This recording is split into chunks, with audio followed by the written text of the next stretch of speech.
Hello, everyone. Welcome to episode 189 of the Terminal City FC podcast, part of the Area 51 Sports Network. Josh Roy joined alongside Nathan Durk as per usual, talking all things football. Hope you all had a good Canada Day. It's nice and warm out, really hot. And the Vancouver Whitecaps, after that debacle against San Diego, bounced back in a big way. And I think it's one of the most impressive wins of the season, not just because not because they scored a lot of goals, but because of the way they defended and held onto the lead. This was a very difficult game to play. I mean, you could almost call it a bit of a smash and grab. The fact that one shot was all they needed to get the goal, and then it was just bunker down. This was a very different game. It had to be a defensive masterclass, and we can talk about the fullbacks and their contributions in this game as well. But impressive for who they were playing and where they were playing as well. LAFC, we all know about those guys because the Whitecaps and LAFC have met like 3,000 times since 2023, and BMO Stadium is a very difficult place, not just for the Whitecaps, but for any opponent in MLS to get wins in. And the Whitecaps this is their fourth win there, but their first shutout win there. You watched the game more than I did. Unfortunately, I only was able to catch about the last 20 minutes or so. But talk about Sabi's goal, because this is a guy that's been a little bit shy in front of the net. Last episode, we criticized Sabi, saying that he needed to do more, and what a way to do it, honestly. He did it in the best way possible. So he actually started the attack, the transition with him and Jeevan Badwal. And then Badwal, great ball to Sabi. And this is just an impressive first touch. Impressive control off his foot. And then Sabi just half volleys it in past the goalkeeper. Badwal, definitely making a name for himself early in his career. He's been very impressive. Yeah, and he's pretty much talked about after the game that he's making the most of the opportunities and wants to continue to learn and grow from Jesper Sorensen and the rest of the staff and the players. I think he is the youngest guy on this Whitecaps team at 19 years old. And it's early, but he's shown a lot of progression in his game. And you can see that there is potential for him to be a starter one day. And honestly, that was all the Whitecaps needed in terms of offense, because that was the only shot on target for the Whitecaps, and it was the goal. What happened going the other way? Let's talk about the shutdown of Bouanga. Let's talk about how they were able to kind of just close the ranks at the other end of the pitch. I mean, the Whitecaps, they kept it simple.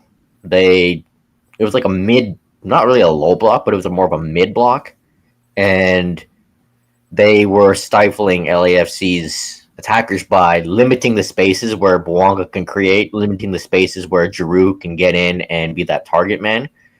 Right. And they frustrated the living hell out of Bouanga. And Bouanga, when he's frustrated, he likes to dive on the pitch and complain. And honestly, Matias Laborda, once he left BMO Stadium, took out his phone, his keys, his wallet, and Danny Bouanga out of his pocket. For another guy that sometimes has a bit of a hot head in Matias Laborda, good on him for not playing down to those antics. Yeah, and the Whitecaps weren't fazed by Danny Bouanga's antics or the antics by the rest of the LAFC team, because when they were here, they could not stay on the pitch. No. And I guess they learned from that game and said, you know what, we're not falling for it twice. Don't be a one-trick pony. Fair enough. Another game, also a kind of an oddly special game in the fact that this was the final game for Olivier Giroux. Yep, as he and LAFC agreed to part ways, and Giroux is going back to France to play for Lille to be the replacement for Jonathan David, and we'll talk about David later. It was interesting. I was having a conversation with one of the guys that reports on LAFC, and he was saying that the Giroux signing was always a weird one in their minds to begin with, because Danny Bouanga doesn't like to share the spotlight up at the top of the pitch, right? He is the guy that everything has to go through. and now you add in a guy who's a World Cup winner, and he's done this with numerous teams. He's got a career and a pedigree that's a mile long. It created friction within the team. That makes sense. So, unfortunately, while we're looking at it thinking, like, what's Drew doing? He looks like a man on his own island. It almost felt for fans watching this and knowing the personalities of the players on the pitch that it was almost by design by some of them. I just feel like Giroux was a marketing, like, ooh, look at this shiny new thing type of signing, not really for a footballing standpoint. Because I've been reading from LAFC writers that he wasn't really a stylistic fit in Steve Cherundolo's system. Well, that's just it, right? He was not the right signing for that team. He was a signing to sell shirts. Yeah, and he did sell shirts, but no animosity really between the fans and him from what I'm reading that much. And, LAFC, John Thornton, and their management, they're going to bulk up in this summer window. Let's be real. Yeah. They'll overprice him. We'll talk about the signing on the other side of things. But what this does for the Whitecaps, it moves them into second in the West, only a point behind San Diego FC. A game in hand, which does help. They're basically tied for fourth overall in the Supporters Shield standings. Again, a game in hand against all those teams that are above them. A win in that would move them ahead of Philadelphia, who is leading the race right now. So they're very, very much in that conversation. Yeah. And they're only 19 games in, which, I mean, you're over halfway through the season. It's phenomenal. I think that game in LA against LAFC further proved why the Whitecaps are a Supporter Shield contender. Like, they don't necessarily need to score goals all the time. Sometimes they just kept it simple and played the shutdown game. We've talked about how good this team can be on its day defensively. Yes, sometimes they absolutely, something in the bed, as in the game previously. But if you can go, they're at the very, very beginning of a very, very hard month. And if you can start as you started, you also have a very good opportunity of picking up points against the LA Galaxy this coming week. With a back team to LA. 20 matches, only has one win. If you get back-to-back wins in California on the start of a 6-game MLS road trip, you're looking pretty. You and I talked about that in these 6 matches, we were hoping for 10 points, right? Slightly better than, say, 50%. Hell of a way to start. Yeah. And gotta give credit to Ralph Priso for coming off the bench for Andres Gubas, who was unfortunately injured. It looked like his ankle. Jesper Sorensen told Michael McCall of AFTN that it's not as serious as they feared, but they want to be cautious with him, which makes a lot of sense. So he's doubtful for the Galaxy game, it seems. But Priso, I think he's really improved since last season. This is his first full season in Vancouver. He's not getting lost all the time defensively. And sure, it helps that he has someone like Pedro Vite playing alongside him to help him out. But there's a lot of growth and maturity for what I've seen in Ralph Priso's game. He is one of the more improved players on this squad from last year to this year. He's not rewriting the records or anything like that, but he is a very, very capable squad player on this team. Yeah, just comes off the bench and did a really good job nullifying LAFC's midfield as well. And just just all around, it's a job well done performance. And got to give credit to Yohei Takaoka as well for making the big saves. And that's his league-leading 9th clean sheet of the season. 3 saves on the game, a total of 13 shots, but only 3 hit the target. One tells you how good that the Whitecaps were defensively in order to keep shots away from him in the first place. Once it got through, he was able to handle. Yeah, and really, LAFC, also, they weren't clinical when they were starting to find those spaces. Like, Borongo was blasting it over the bar. Ryan Hollingshead hit the post in the second half. Hollingshead is a guy that always troubles the Whitecaps. I don't know what it is. He's a defender, and then all of a sudden, when he plays against the Whitecaps, he finds a way to get a brace. So Yeah, nice and to keep him off the sheet too. yeah, that is really good. Jeremy Abobasi, like you got a really good chance to tie it. He went in behind Johnson, but his first touch failed him, and it went right to Yohei Takaoka. Good. Yeah, LAFC they weren't clinical at all for the Whitecaps, which is good. And Antoine Copeland, Yeah, second match in a row that the youngster gets some minutes. he impressed. Very lively, running down the pitch, trying to evade defenders, trying to create something. He scored against San Diego, and this is one to watch for the future as well. I've heard nothing about good things for him, and from what I've seen with the Whitecaps FC2, and yeah, I mean, I see a player there. When I turned on and started watching games when he was starting to play, because I only caught the last little bit of it. And again, yeah, he is a guy that makes his presence known in the midfield. I think he's very calm on the ball, even though he is an aggressive player. And you got to think, like, halfway through the season, he's only one short-term contract signing away from getting a full-term contract. I feel like that can happen sooner or later. By the end of the year, that might be a thing. And I like this idea of promotion from within. In fact, we can actually talk about the Whitecaps because I just forgot they did promote a guy from within. Liam McKenzie. No, he's still on a short term. Pierre. Yeah, Pierre. Yep. Yeah, Nelson Pierre. It was announced just on the weekend that he is signed with the first team. Whitecaps 2 brought him on loan from the Philadelphia Union. Yeah, from the Philadelphia initially. Union. Yeah, but I think they made it permanent. Yeah, it was. I think they had sacrificed $50,000 in GAM or whatever. But yeah, he signed through the end of 2026. Club option for 2027. I believe that he was somewhere in the ratings for the MLS Next Pro Golden Boot. He was very high. Yeah. And leads the second team in goals. Like, I think he has 10 to 12 already, which is very impressive. And he has much needed in 14 matches played, including braces in 3 different games.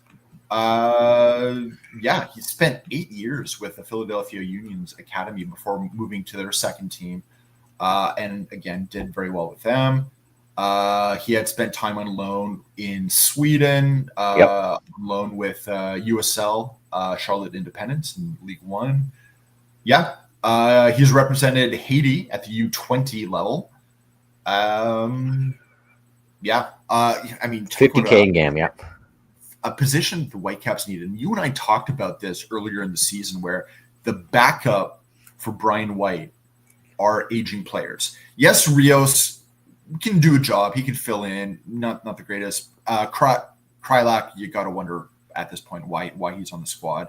He makes $400K to be on the bench. You hope that he's offering something in terms of training and helping younger players, because that's the only thing I can think of right now. I missed Simon Betcher when he left this club. I wasn't a fan of loaning out Nicholas Fourier-Chateau. Neither was I. I thought it was weird. Not to the league that he went to, because he went to the Finnish league, right? Yeah. Yeah. I like this. Like he went to the USL. I really like this signing. So I'm very, very happy. I hope to see Pierre get some minutes, especially with Brian White still on international duty. Yeah, the U.S. are in the semifinal. I mean, Brian White's getting the best rest of his career because he's not playing in those games. So yeah, I don't know why Pochettino doesn't at least make him as a sub, but at least he's getting some rest for when he returns to the Whitecaps. And I like the Pierre signing too. Much needed forward depth behind Brian White, which is something the Whitecaps needed. And yeah, also job well done against LAFC. It's also very intrigued with Eddie Ocampo on the wing, and Pedro Vite thankfully stayed in the midfield. And I guess they learned from the San Diego game that Ocampo, given that he doesn't have to do defensive responsibilities, can be more creative offensively on the wing. at times we saw that against LAFC, but Ocampo, he also had to track back and defend against Boanga as well. You know what? We did. We even saw that in the second half of the San Diego game when they Yep, moved we him did. up. All of a sudden, he was a creative presence. His speed helps. He has a great ability to control the ball at speed. He's great at putting balls into the box. Yes, you do question sometimes his defensive capabilities.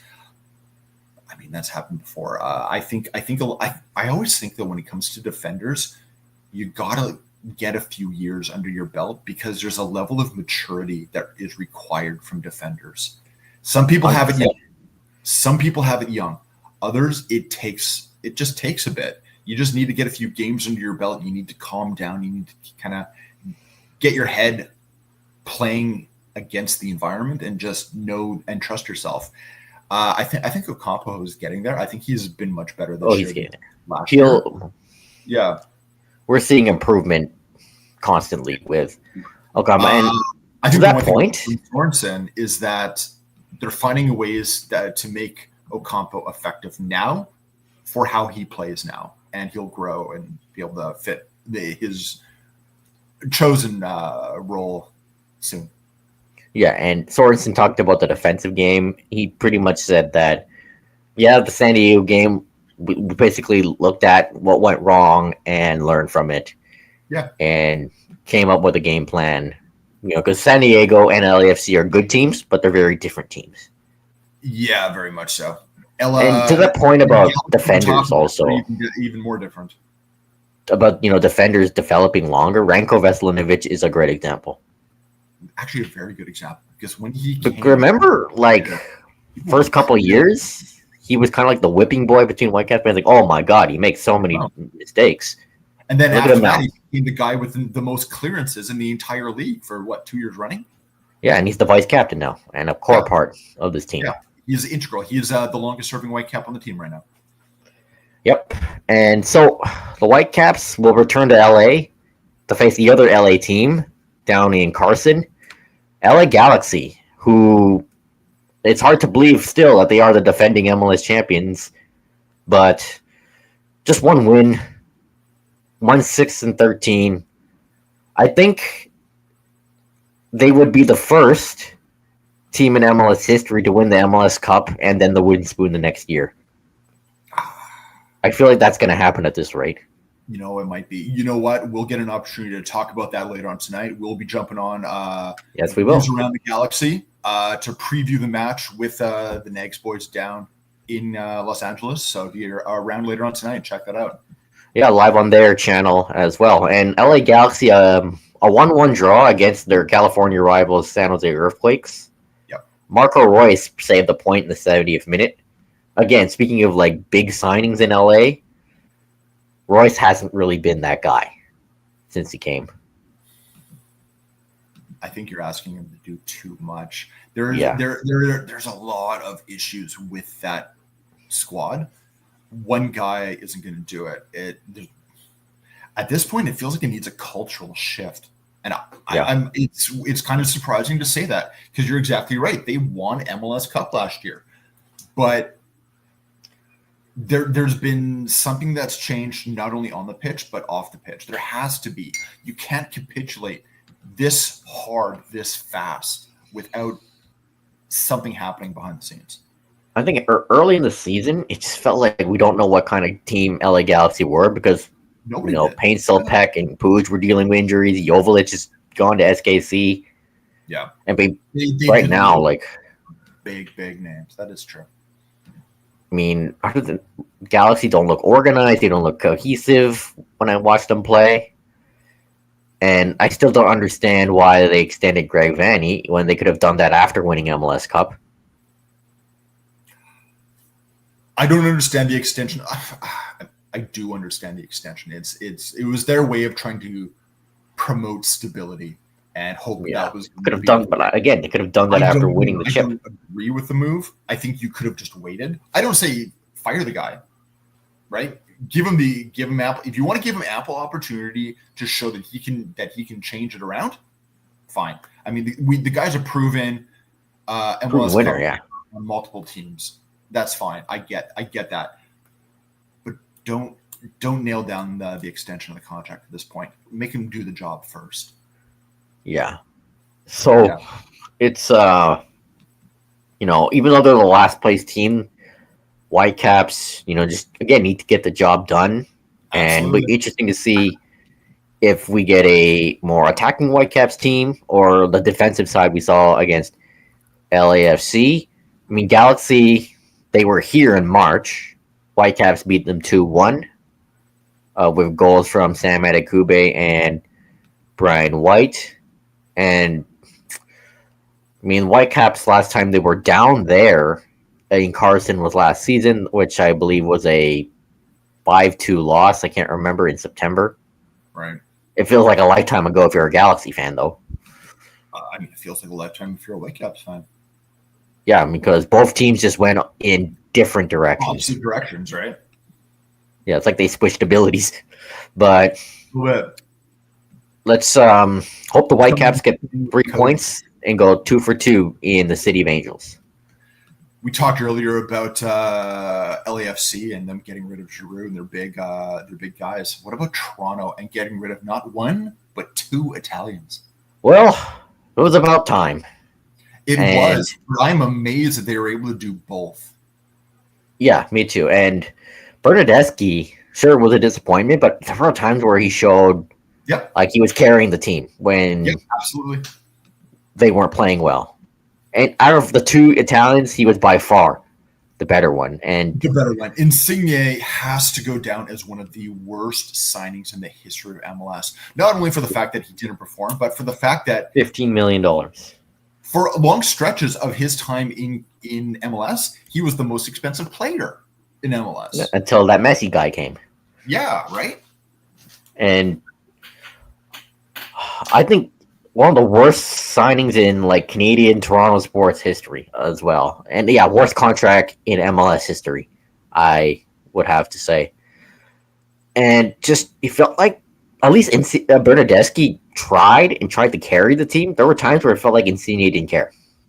There was times when Bernadeschi almost felt like yes, you can fault him on multiple parts, but it did feel like he genuinely wanted to do something. Sometimes his own frustration, I think, got the better of him. Sometimes I think he did feel like the only guy trying to do something. You do wonder if like the stature or the status of the contract maybe gets to you, where you feel you have to be the guy, so you're trying to make everything run through you, right? It's the Alphonso Davies syndrome in Canada on occasion. And you just can't do that, right? You can't be a guy that covers that much, that big of a patch of grass when you also have 21 other players on the pitch. Insigne was just, I don't horrible. know, a slight. Remember in the Canadian Championship final last year, we barely noticed Insigne was on the pitch until he came off. We were happy that he was on the pitch because we knew that was a detriment to Toronto. And from what I remember that game, Bernadeschi nearly won the Canadian Championship for Toronto, if not for Isaac Boehmer. Yeah, absolutely. We talk about cultural in football with LA Galaxy. Same thing needs to be said with TFC because, I mean, that team has not been good for 4 or 5 years now, and it just feels like every story I see coming from that club is toxic, terrible. Over the years, players are fighting, Insigne arguing with fans. It just feels like from top to bottom, that club is rotten and toxic. They went through a shift in upper management within the MLSE on who was going to kind of oversee the running of Toronto. Yep. I want to say about 2 years ago. So is it just a matter of waiting for whoever, I can't remember the guy's name, it's escaping me right now, but when he took over, is he just waiting for to be able to get rid of the guys that he wants to get rid of so he can, reshape it? Think of when Axel Schuster was brought into the Whitecaps, right? He was brought in and there wasn't a lot he could do at the beginning. And then all of a sudden you had I think it was Busby Jr. and that story broke. So he was able to clean house very early in his tenure and now start to do the work. And he was able to do that right away in his first year. Yeah. If that hadn't happened, he might very possibly have been in the same situation with the Whitecaps, because you're locked into these certain contracts and forced to work with these certain people for a certain period of time. I kind of feel like that's what Toronto was. You're just waiting for these people to just get themselves. This is a club that desperately needs to rebuild. I have no doubt that Toronto off the pitch. I have no doubt they can do it. I think they can. I think it's not going to happen overnight. Like, we're not going to see. No, rebuilds don't happen overnight. But if they can start making some smart moves, they've done it with these two right now. Now they've got 2 DP slots available. They have something they want to do. Do they want to wait? Like, this is the summer where you've got a lot of people that are free. Yeah. I would be very free cap space if they use at least one of those DP slots come the end of the month when the MLS transfer window opens. I don't know if they'll use both. I don't think they. You got to think that if they got rid of both right now, the window doesn't open until what, the 22nd, 23rd? Yeah, I believe. You got to think they have their eyes on someone, because they have to start. Bring someone who can change the culture, not just by himself, but be the starting point. With a lot of this right now is you're starting to hear rumors that Bernadeschi already has possibly a move lined up to, of all places, Bologna. Owned by Joey Saputo. Hilarious when you realize who owns Bologna. Joey Saputo, who also owns CF Montreal. That would be so funny if that actually happens. Oh, wow. Sometimes you love football just for the stories. Yeah, and it's the best soap opera in the world. I think when I look back at Insigne and Bernadeschi, I think Toronto FC wanted to continue the fanfare of Jovinko Altidore. Yeah, they did. And it just never worked out. The thing is with Jovinko and Altidore, you had 2 guys that wanted to be there. Yeah, those guys gave it all for TFC. They also had a great club around them. You were in the prime of Osorio. Yep. And Osorio, again, talk about aging players. Yeah. Good squad guy, but great guy. Toronto or TFC. I mean, if you're going to want to build the trophy outside of your stadium, he is a very worthy candidate to do so, because he's the guy that lives and breathes TFC. I think he'll die in the TFC shirt or retire just like Russell Tybert did with the Whitecaps. I'm not a TFC fan, but I can very, very much respect Jonathan Osorio. Yeah, I mean, he played for Canada too. Yeah, that's a good, decent squad guy. So speaking of, before we go to Canada, CPL, this is worth mentioning because it felt like this is the game of the year in the CPL. This is like one of the greatest CPL games of all time. And it just so happened to be a Sailor C derby in Langford. Yeah. So Vancouver FC and Pacific drew 4-4 over the weekend. On Friday. And, this was just absolutely crazy. Ali and Dom scored the first goal, 17 minutes in. It was 1-0 at the end of the first half, and then it was just fireworks in the second half. Yeah. Goldboat ties the game, and then David Norman Jr., 9 minutes later, beats Max Anchor. Jan Tolly, Dom and Tolly score as well. And then, the final minutes, this was crazy. Nadia Pathy, 89th minute. Callum Irving gets a fingertip on the shot, but it goes into the net. And then to tie the game late, the former Whitecap Nicholas Mosqueda. Vancouver had 24 shots and 10 on target, and the bulk of possession. That's crazy. Yeah, this game was crazy. Yeah. If defending went out the window in this game. If you like offense, that was a game to watch. Yeah, fair enough. And just looking at the CPL table, Pacific are 6th, just 2 wins, 3 draws, and 8 losses, 9 points. Vancouver at the bottom with only one win, none in their last 5. 1-4-7. Not good times for the BC CPL teams. Oh man, correct me. Top 4 make the playoffs. Yeah, Atletico Ottawa is top with 28 points. They've been doing phenomenal. Halifax is having a good bounce back year. 7-3-3. Yeah, and Forge still undefeated. Yeah, and Cavalry, the defending champions, slow start, but they're slowly starting to get back into form. You can definitely see where that line is between the top 4 and the bottom 4, right? Right. Yeah. And, I mean, Pacific, they were a good team not too long ago. And I guess all the outgoings and the replacements haven't really been up to par. And we all know the issues with Vancouver. If every league needs a problem club. It used to be Valor. I mean, it kind of still is, but Vancouver has joined them in the problem club. Vancouver very, very quickly said, "Hold my beer." Said, no, can we join you too? Yeah, right from the beginning. I hate to say it, but yeah. And in the Northern Super League, first coaching change in league history.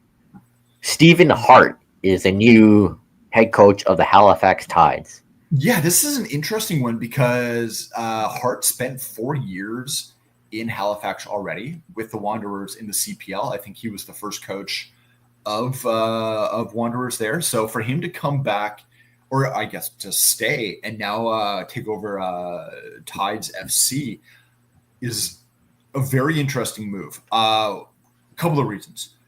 The guy understands the Canadian soccer setup. I mean, he was involved with the national program for a long time, like in another lifetime, but always on the men's side. So my interest is what does he know about the player pool, right? Yeah.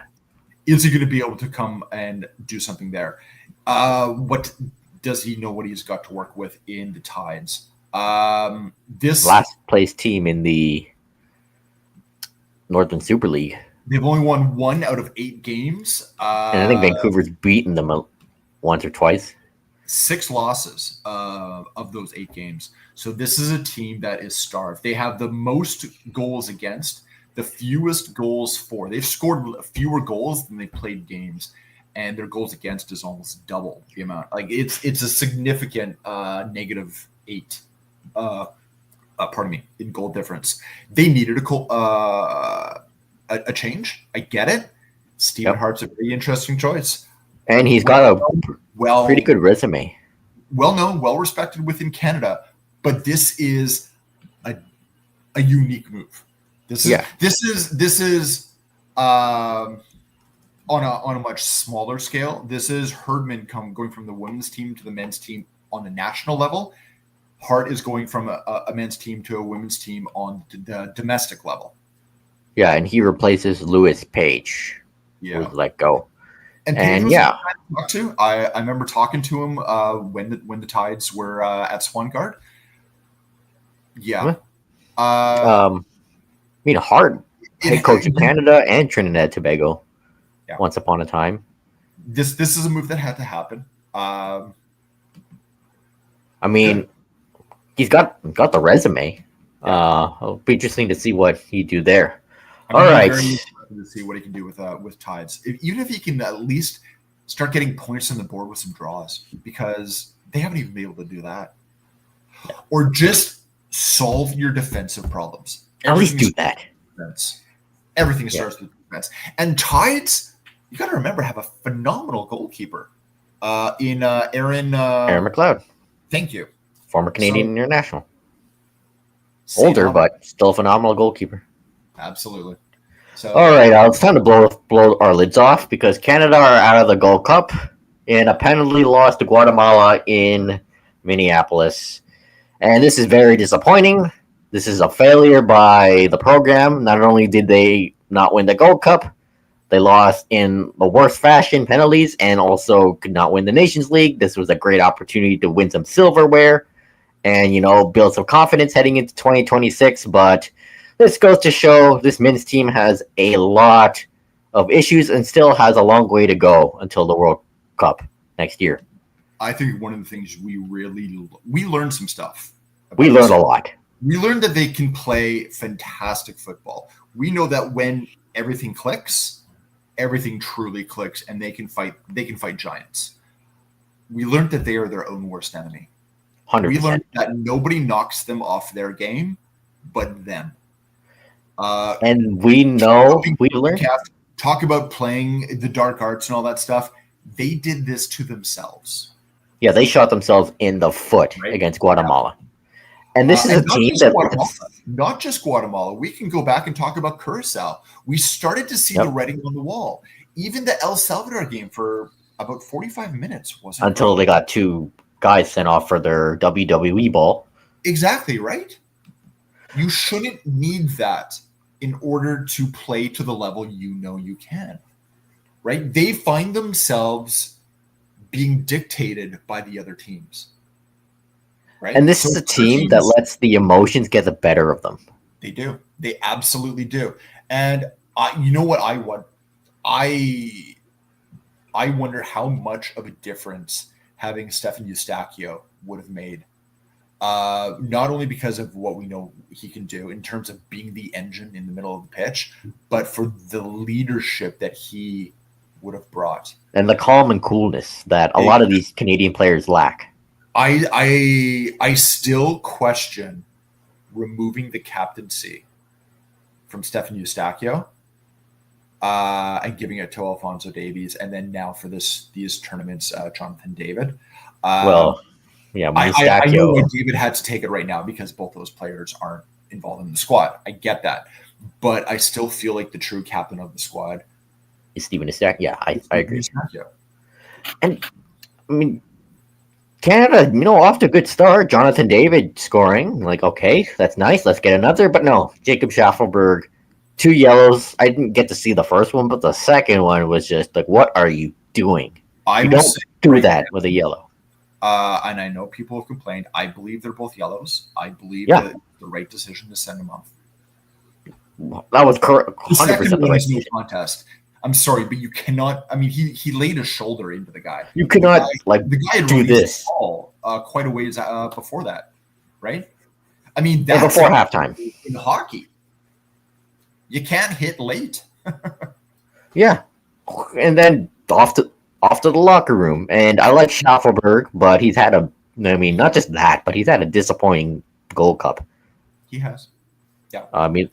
I think he's been frustrated in his MLS career so far this season as well.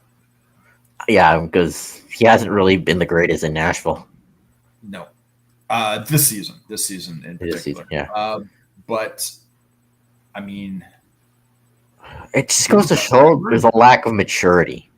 Yeah. With the squad. And I will this say... team crumbles when their backs are against the wall. I believe it starts at the top. Yes.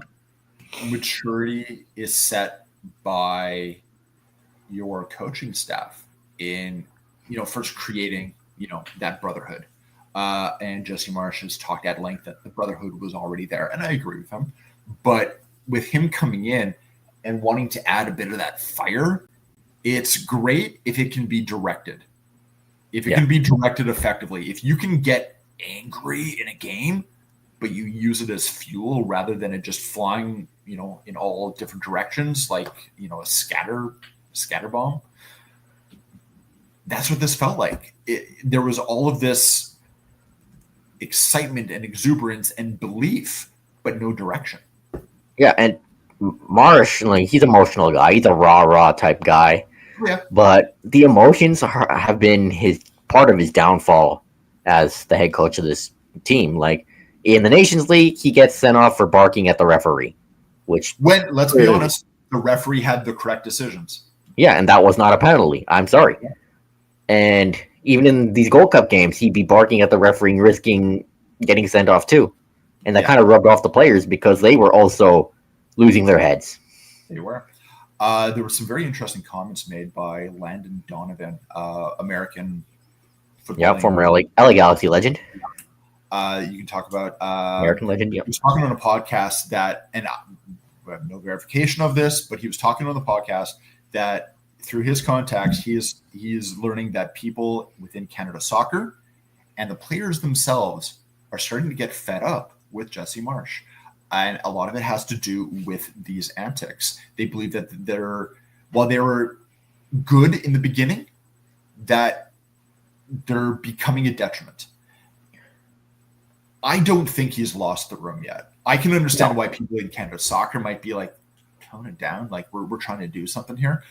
I don't think he's lost the players, but I think he's at a crossroads, not only in terms of where he wants to take the direction of the team, but what he wants to do as a manager himself. I think we've talked about the maturity of the players. I think we need to talk about the maturity of the coach.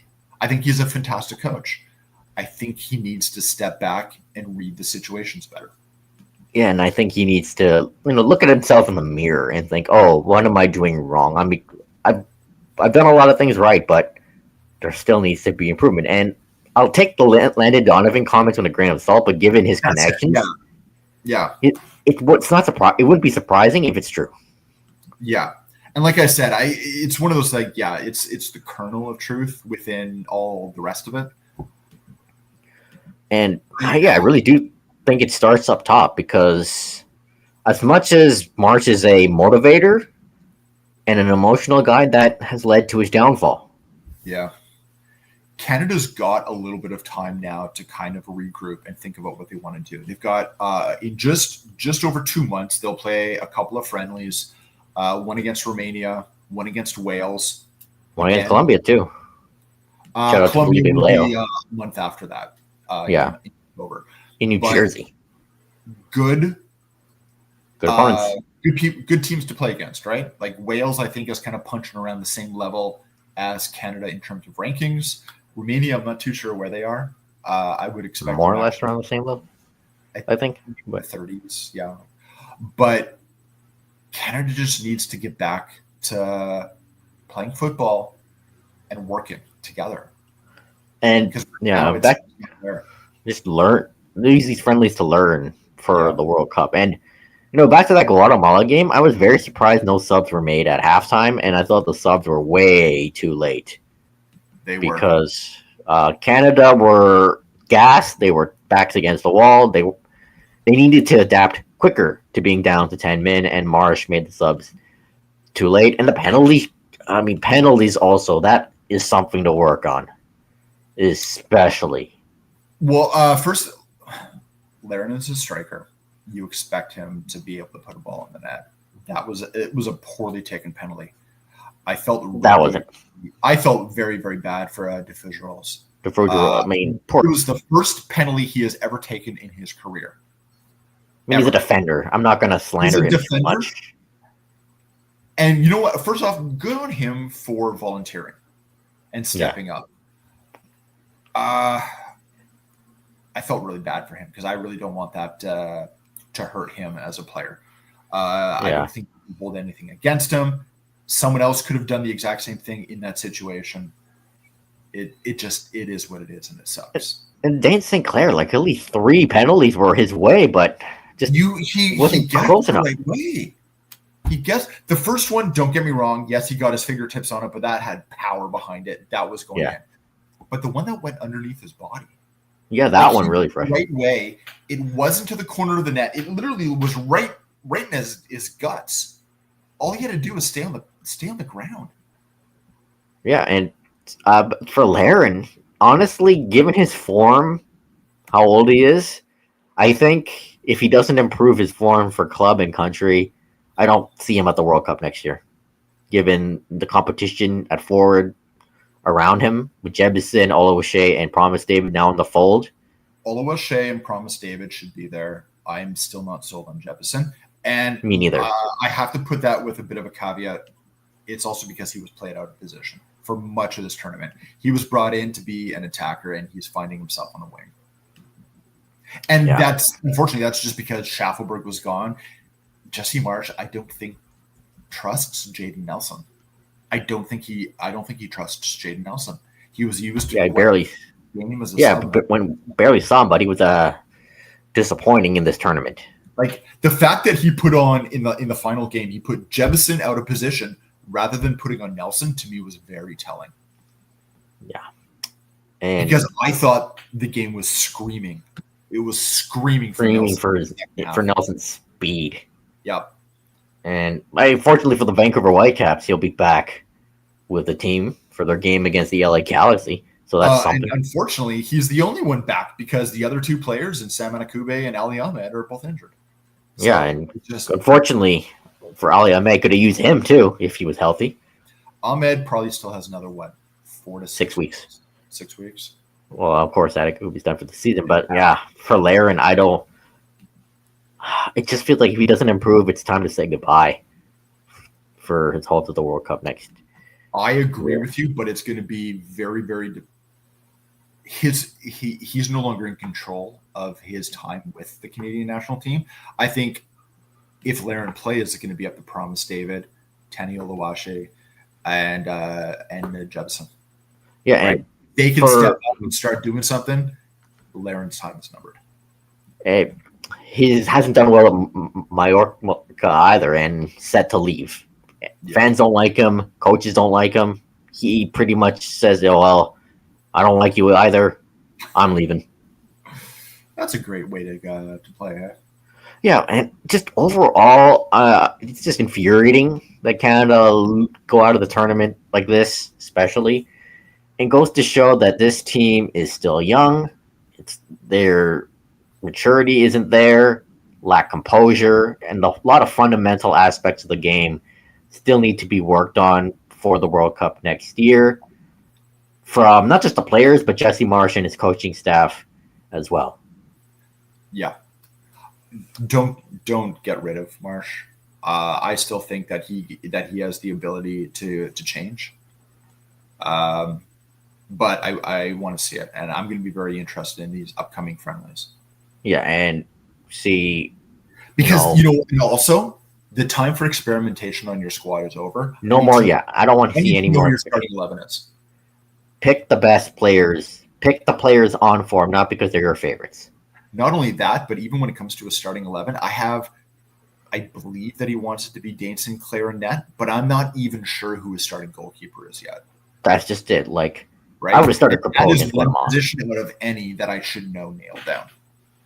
Yeah, I mean, Sinclair's a great goalkeeper, but just wasn't it against Guatemala. And, I mean, Kripo played one game, did nothing against El Salvador. Yeah, he didn't. It's just we really got to know by next year who's the starter. That he had nothing to do. Yeah, I mean, I would have started him against Guatemala, given his track record. Yeah, and I think his penalty record is a lot better because the Copa America against Venezuela, he made some big saves. Yeah, it's true. It's true. So if you ask me today who goes in net for the opening game of the World Cup, I don't know. I don't know either. It's just so frustrating, like that.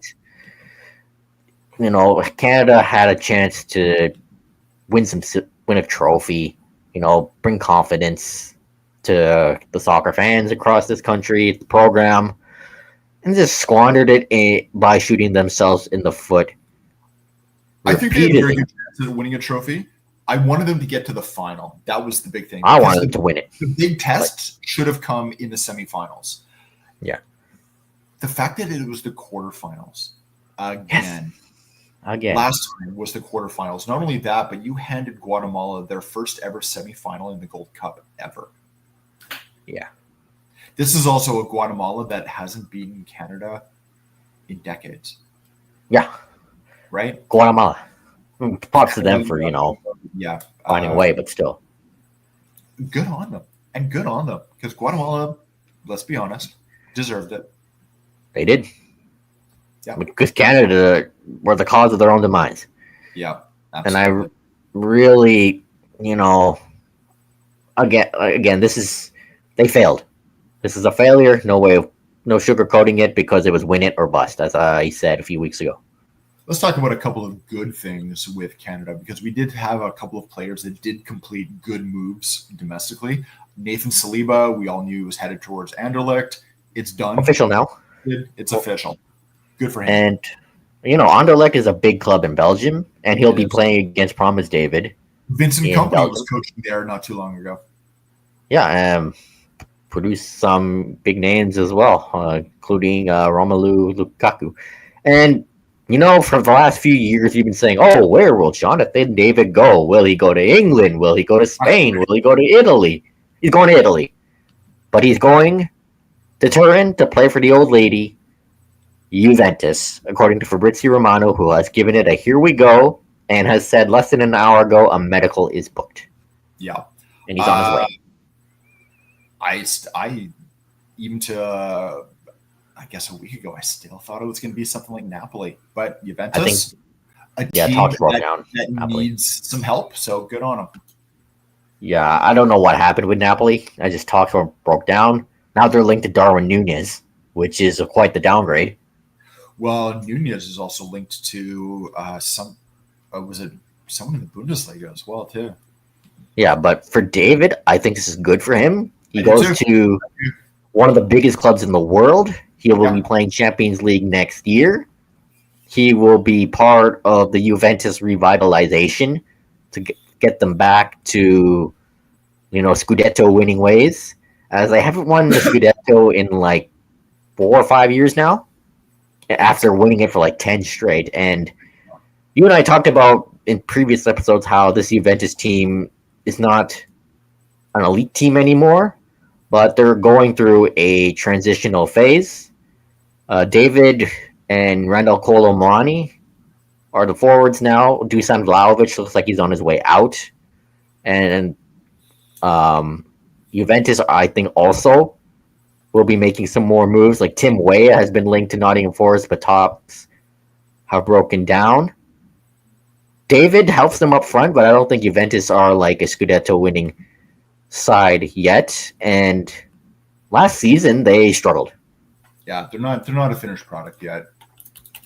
But David, he has a chance to take his game to a different level under Igor Tudor, who is entering his full season rather, in Turin, because he took over from Thiago Motta, which was a failed experiment, and he guided them to a top fourth place finish, because that would have been a disaster if Juventus did not make top four. And they trust the guy, and Tudor, he plays a very, he was a midfielder for Juventus and an assistant coach under Andrea Pirlo's short tenure there. But I think just from what I'm reading about his tactics, it's like a 3-4-3 formation, like a 4-2-5-2 build-up. They are a transitional based side, but very organized, which suits David, because David is not like a poacher or a target man. He's more of a guy that thrives on the transition and drops back, because but I'm reading, he made Vlahovic drop back, which doesn't really suit Vlahovic's game that well. But with David coming in, Tudor gets the striker that fits his needs. They're organized, but they're aggressive. And when they have the ball in the offensive zone, they try to dominate there. Yeah. So I'll write a deeper dive probably tomorrow on how David fits at Juventus and if he can succeed there. I got to read more tactical stuff, and if I can find a Juventus game under Tudor to watch, I might have to ask around if I can find a full match replay. See something, yeah. What was it? I'm trying to think of Serie A. What are they shown on? Are they shown on Fubo? Yeah, I think so. Yeah, and I think there's a site that has like full match replays. That's sweet. Free There we go. And all right, let's move over to the women's side, because the women naturally women. well. I mean, we see the vision under Casey Stoney. Yep. And we see that this team has the experience and the youth. Though it wasn't the best start against Costa Rica, down 1-0 at halftime, but when Canada got going, they got going. 4-1 win, but all 4 goals in the last 20 minutes. Shalina Zadorsky got things started with a penalty kick, and Vancouver Rises Hollywood scores again. Great volley inside the box. Yeah, absolutely phenomenal. Great to see her. That's now 2 goals in as many matches, I believe. Yeah, and Zara Chavoshi, like 8 minutes later, also scored. And then Emma Reagan, she scored a banger against Vancouver Rise with AFC Toronto. And then she scores a banger here. Yeah. Against Costa Rica, like Great just from outside the 2 box. NSL players getting on the score sheet, though. Yeah, and good for the girl from North Vancouver. Yeah. This was and an former utterly Whitecaps elite. dominant game for Canada. I mean, they had 78% possession, just an absolute tilted pitch in terms of the number of opportunities and shots. I think it was really, really good. The big test is actually going to come up later today, where they're now in DC to play. Oh, no, not today. On the 4th of July of all dates. In 2 days. No, it's today. Yeah, today. Sorry. It's today, man. Yeah. I thought today, 4:30 our time. Yeah, I will be watching that against the United States, of course. Always a good game between those two. Yep. Gotta love a rivalry, and if you're a Canadian soccer fan, especially of the women's side, you always want to beat the U.S. because that's just the way it is. It just feels good. Yeah, especially on their own turf. They'll be playing at DC United's ground. Yep. They call it the Continental Classico. And I didn't know we had a name for that. Okay. Yeah, I've seen it on their official name. And the women also met with the I believe the Canadian ambassador to the US in DC. Yeah. Interesting. I saw the posting that the ambassador put on. If you get a chance, you can check it out. It was Kirsten Hillman, who is Canada's ambassador to the United States. It was on Canada Day in 1986, where the women's team first officially formed. 20 women came together in Winnipeg. And now, didn't even know that. You got to think from 1986 to where they are now. But the weird thing, I mean, I still think of I always think of things in terms of my own life. It is shocking to me that there was no women's team nationally when I was born. That is crazy. And you got to think that goes back. The 1986 was the first year that the men's team had made the World Cup. So now that you have a women's program, it's great to see how far that they've grown. They are one of the best teams in the world.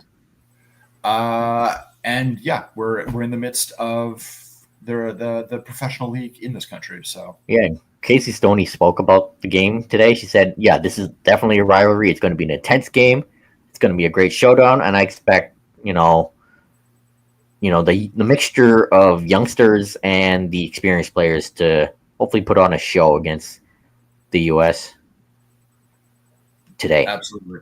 All right, rapid fire. Let's go over. So Chelsea are in the semifinals of the Club World Cup, and it wasn't easy against Benfica, but they got the job done because in the first half, Benfica, his goalkeeper Trubin, and their defense, especially Antoine Silva, made life difficult. But in the second half, the breakthrough came from a free kick from Reece James where he just fooled Trubin from 30, 40 yards or whatever it was. Looked like Chelsea were going to win. Benfica got a man sent off, but then, in the most American way possible, there was a rain delay. Or a threat of thunderstorms, but it didn't even look like it was raining. There was no thunder. It just looked cloudy. When it comes to that, I think it's an American rule that if there is a threat of thunder within 10 miles of the stadium. So there could have been thunder at the outskirts of that, and it still would have affected the game. And it was done. There was only 4 minutes of time left in the game. Yeah, and then 2-hour delay. Enzo Maresca was not happy about it. He said, "Well, the players, during the delay, they're just chilling, they're laughing, they're on their phones. How do I get them back into game shape?" Yeah, and it's not ideal. And of course, Chelsea concede in stoppage time because, of course. But then in extra time, they just, were that meme where the guy sits back playing video games and then sits forward. Yeah. One of the most garbage goals you'll ever see.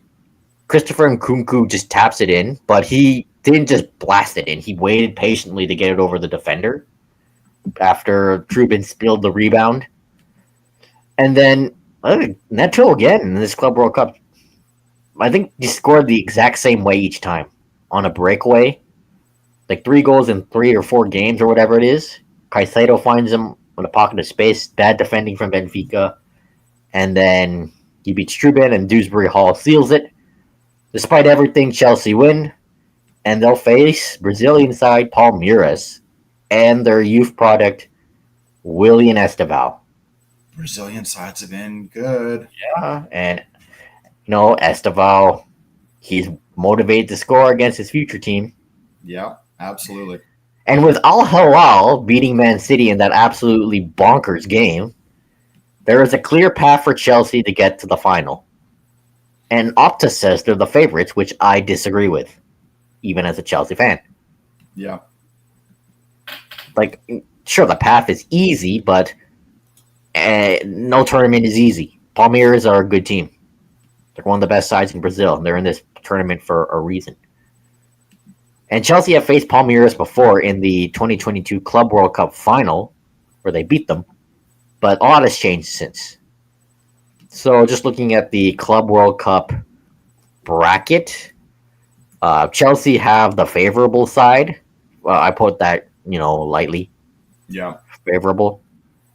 Fluminense face Al Hilal. If Chelsea beat Palmeiras, they'll face one of those sides.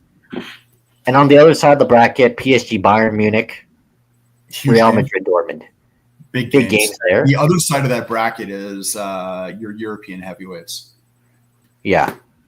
And unfortunately, no Bellingham brothers derby because Job got suspended and will miss the Real Madrid game against Jude.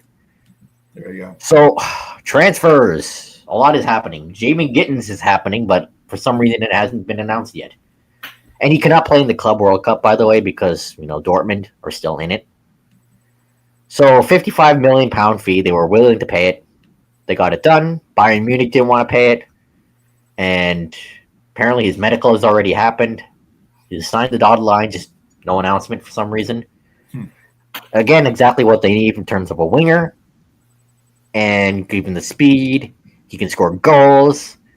And he and Liam Delap and Cole Palmer could form some chemistry. And then Bedotic Bali and his Brighton obsession continues.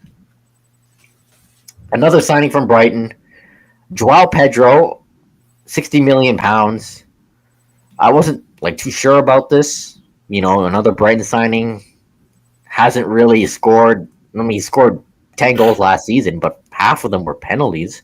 Yeah. But if I look at him, he's got the tools to be a really good player. He's got some speed. He's a good passer. Also good at creating interceptions as well. Can play striker, cam, and winger, left wing. So it seems the club wants players like that who can play multiple positions, and it seems like this is an upgrade to Nkuku and Joao Felix. So one Joao for another Joao. Medical is done, and they just officially announced it a few hours ago. And he is in the U.S. to play in the Club World Cup, so he could play against Palmeiras. I hope this one works out, because the other two Brighton signings have worked out. Cucurella, though took him a while, and Moises Caicedo. Obviously, we don't talk about Robert Sanchez. So, rumors here, Chelsea want another attacker, because it seems Madueke and Jackson could be on their way out. And now Nani Madueke has been linked to Arsenal and Newcastle, and it seems Arsenal have made a bid of $45 million plus add-ons, according to L'Equipe. I like Madueke, but he's very frustrating. He's good at taking on defenders, but he just does too much with the ball sometimes, and needs to be more selfless. And it seems like he's a good guy in the room, too. He's a vibes guy. He's he's the leader of Mendem FC. He loves drill. He looks like a rapper. If I didn't know anything about football, I think he's a rapper. And it seems like his teammates love him too. But if you can get a good fee for him, I think I'd accept 60 plus and find an upgrade. Then I'd be willing to let him go. Because an attacker they want is someone Tottenham is also linked to. Yeah. Someone I actually really like. Someone that I wanted a couple of years ago. Mohamed Kudus of West Ham, who can play both wings and is an explosive winger. I'd like it, but if Madueke goes, bring him in. I wouldn't be too upset if they don't get Kudos, though. But I really don't want Madueke to go to Arsenal for obvious reasons. I'd rather have him go to Newcastle because I think he'd fit there better. And for Nicholas Jackson, there hasn't really been too much lately. He was linked to Juventus before Jonathan David signed there. We'll see where it goes. And now it seems Arsenal apparently want him too. So Arsenal keep wanting Chelsea sloppy seconds for some reason. Kind of I don't seems know like why. Yeah. That's just weird. They just signed Kepa for $5 million. Yeah. Can they take Sterling and Chilwell instead? You can have them for free. And Chelsea want a total of 9 attackers next season, but that depends if Jackson and Madueke are sold. And to all the people crying, "Ooh, why are Chelsea spending so much money?" Well, it's because Chelsea in the last decade have made the most profit from selling players. So that's why. And they're looking to sell some more players. And they're healthy when it comes to PSR rules. And apparently Aston Villa have learned from them because they also sold their women's team to themselves. Huh. Other than that, they're still exploring the center back market and potentially a goalkeeper. I still don't understand why they're not inquiring about Mark Gay. I like to if they go after Antoine Silva, especially the way they play against him, and potentially a goalkeeper as well. Because this is a weird rumor, Jordi Petrovic has been offered, according to Sasha, forgot his name, for 25 million euros to Sunderland of all places. And he was one of the best goalkeepers in Europe on loan with Strasbourg, but that's just a weird. Like nobody expected that. No. 25 million just feels underwhelming, given how good he has been and his form. Ideally, I would like to keep him because he's proven he can be a starter. But given that they've been linked to Mike Maignan, which I don't know if that'll still happen, go for the upgrade. So if they sell Petrovic, go back for Mike Maignan, or go for Diogo Costa. Like, I don't think Chelsea fans, especially myself, can handle another season of Robert Sanchez starting. Because even in this Club World Cup, he's been, Robert Sanchez. Like he caught the ball, but he nearly fell back into his own net against Benfica. That's just scary. So that's Chelsea and silly season. Tottenham also want Kudus, but they also want other guys and are looking to sell as well. Well, they're looking at Kudos because Semenyo has signed up to 2030 with his club. With Bournemouth? Yep. So Kudos has an £85 million release clause. Nobody believes that West Ham would get that. The belief is that he could probably go for about 65 million. Yeah, have to wait that's what I've been reading too. And it's also early days. Tottenham did say that they were now officially starting to look at signings now that everything else is settled with Thomas Frank. We'll have to wait and see if it happens. They are also looking at another possibility in attacking with Xavi Simons from RB Leipzig. One of the best youngsters in the world. Again, asking price is roughly the same, around 67 million pounds. And that is a stated asking price. So I think Leipzig is kind of resigned to the fact that he's likely to go. Yeah. We'll have to wait and see. To make room for this, Richarlison is told he can leave. That felt like the writing was on the wall there. But it's not looking like a Saudi move. Galatasaray is the team that is interested in him right now. So right now it's just wait and see. Especially if they don't bring back Osimhen. Exactly, right? The big news with Spurs right now is what is going to happen with Christian Romero. We know Atletico Madrid wants him. They want him badly. There was rumors that about a 47 to 51 million pound deal had been struck. That was quickly shot down because Spurs say they want at least 70 million. Now that's a lot. It looks like Madrid is willing to pay it, but basically with incentives. So they would pay about 55, 60. The rest is in bonuses. Tottenham says no. We want 70 million up front. You know what? That's just a match made in heaven signing, honestly. One of the best center backs out there when he's healthy. Yeah. It's going to be interesting to see. But if it he's a happens. hot head. Now, he is, but he settled down this past year. When he was out this year, it was due to injury. Yeah. Tottenham already brought in the one center back from China, or sorry, not from China, from Japan. They've already solidified Danzo. They have the Croatian wonder kid that they sent out on loan. He's back, and I don't know if he's going to be with the squad anyway, but they do have options at center back. I do want them to bring in someone with experience. Mark Gay is one guy who you were talking about. I know they've been looking at as well. Yep. The other thing that they're looking for is a defensive mid. It does feel like Basuma and Bentancur's days are numbered. Both of those guys only have a year left on their contract anyway. Yeah, I think those guys were leaving anyway. Yeah. Christian Norgard went to Arsenal, so that's not an option anymore. And it looks like Arsenal are looking for Eze too. Also there's going to be a battle in Eze as well because Tottenham do want to kind of go after him as well. I do think it's going to be one of Eze, Kudus, or Simmons. We'll have to see which one they decide to go on first. Now, other than that, there is a bit of feel-good news with Tottenham. The old Bill Nicholson gates, they were the entrance into the old White Hart Lane. And they were basically scrapped when Tottenham Hotspur Way was built. The gates are coming back. The gates will be put into the new stadium. It will be the old black and gold wrought iron gates that, were there from decades and decades ago, right? I mean, Bill Nicholson stepped through those gates in 1936. So a bit of feel-good news, a bit of nostalgia into the new stadium, and who knows, maybe it brings back the magic of Old Bill. So a little bit of feel-good news, even if it isn't a player yet. Yep. So speaking of Premier League sides, Crystal Palace and their whole debacle with UEFA and their Europa League qualification is continuing as they threaten legal action against UEFA. Yeah. So basically, they're angry that who is it? Lyon is being given more time to figure themselves out because they're thinking that's just holding us up.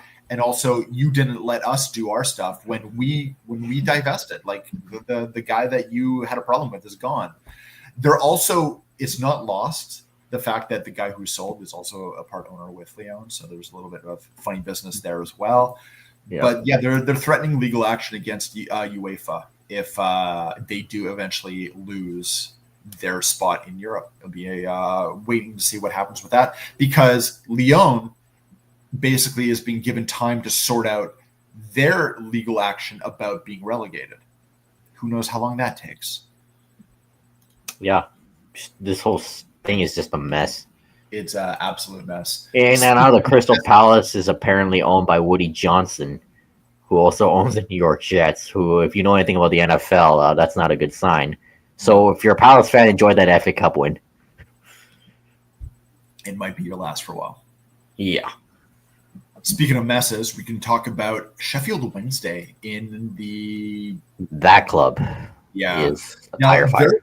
They're owned by Jeffon Chansiri. He bought the club back in 2015, invested a bunch of money, believed that he was going to take over.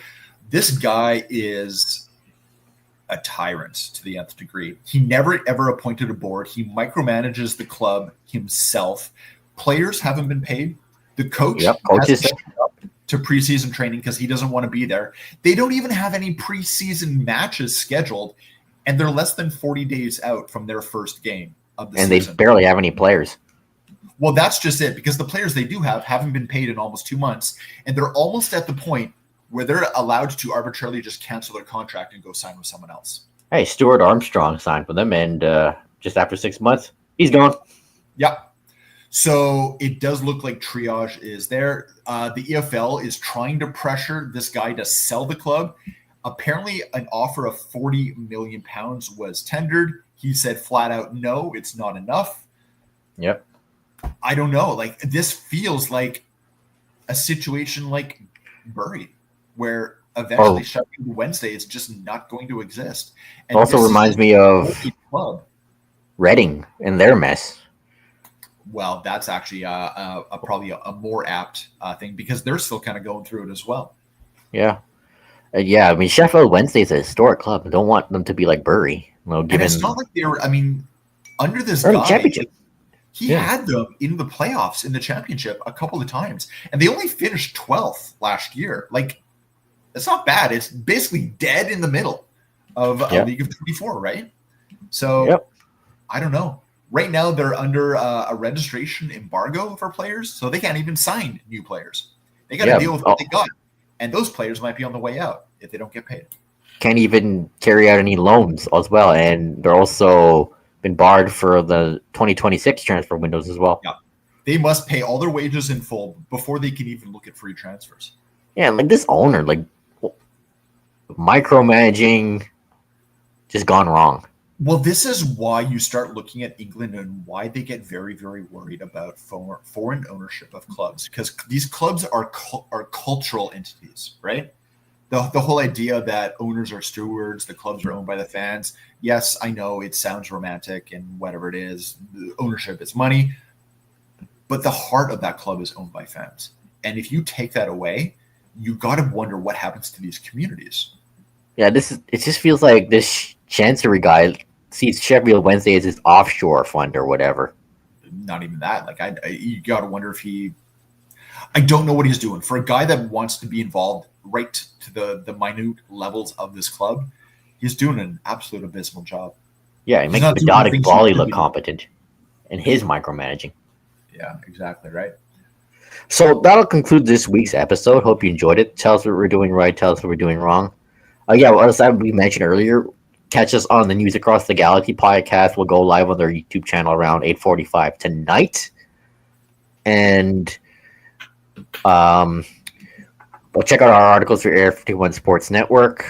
We're giving all for the soccer, NHL free agency, and all that. Again, deep dive about Jonathan David and his move to Juventus. From me, hopefully by the end of this week. Check out our Instagram, Twitter, Blue Sky, YouTube channel, and all that. Sorry I haven't been posting shorts lately. Having a lot of time, but I'll hopefully try to get one out today before we go on the eggs.